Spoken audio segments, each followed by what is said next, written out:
হয় বহুত ভাল লাগিছে আৰু special thanks two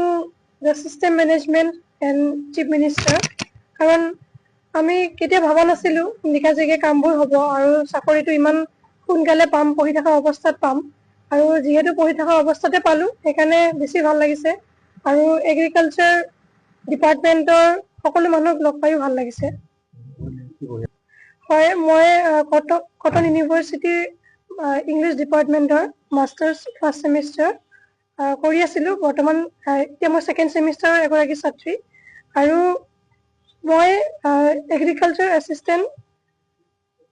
agriculture extension এছিষ্টেণ্টত পষ্টত জইন কৰিছোঁ আৰু মই অফিচতে এটেচমেণ্ট যিবোৰ কাম থাকে তো সেইবোৰ কাম কৰি যাম আৰু ভাল লাগিছে হয় মই 100% সফল হৈছোঁ বুলি নকওঁ যিহেতু মই এতিয়ালৈকে একো কাম আৰম্ভ কৰা নাই তো যেতিয়া মই কৰি যাম আৰু যেতিয়া পাৰিম সকলো সৈতে একেলগে যেতিয়া কামখিনি কৰিব পাৰিম তেতিয়া মই সফল হৈছোঁ বুলি মই ভাবিব পাৰিম এইবোৰ সকলো মানুহৰে থাকে এইটো এটা নৰ্মেল মানুহৰো থাকে তো এইটো ব্লাইণ্ডনেছক লৈ এইটো মই নাভাবোঁ তেনেকৈ তো কিছুমান প্ৰব্লেমটো থাকিবই লাইফত গতিকে সেই প্ৰব্লেমবোৰ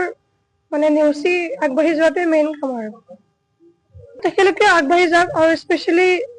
পেৰেণ্টছে কষ্ট কৰিব লাগিব পেৰেণ্টছে ঘৰত ৰখাব নালাগে স্কুল দিয়ক সকলোৱে স্কুল যাওক হোষ্টেলবোৰত থাকিলে মানে বহুতখিনি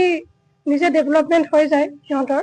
তো তেনেকৈ নিজকে আগুৱাই লৈ যাওক আৰু কেতিয়াও মানে নোৱাৰোঁ বুলি কোনো কাম ভাবিব নালাগে তো সিহঁতেও ট্ৰাই কৰক আৰু আশা কৰোঁ সিহঁতেও ছাকচেছ হ'ব আৰু মোতকৈ বেছি ভালকৈ ছাকচেছ হ'ব পাৰিব